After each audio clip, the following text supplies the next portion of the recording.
नागरिकांच्या तसेच भाविकांच्या सोयीसाठी त्र्यंबकेश्वर नगर परिषद व प्रथमेश एंटरप्राइजेस यांचा शुभारंभ करण्यात आला।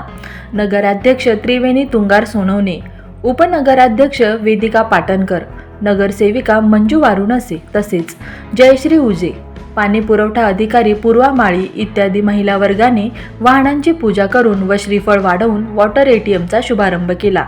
यावेळी नगर परिषद अधिकारी कर्मचारी उपस्थित होते। सर्वांना 1 रुपयात 1 लिटर, 5 रुपयात 7 लिटर तर 10 रुपयात 14 लिटर पाणी मिळेल।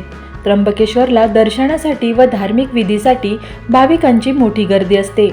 प्रत्येक वेळेस 20 रुपयांची बाटली घेण्यापेक्षा तेवढेच पाणी 1 रुपयात मिळेल।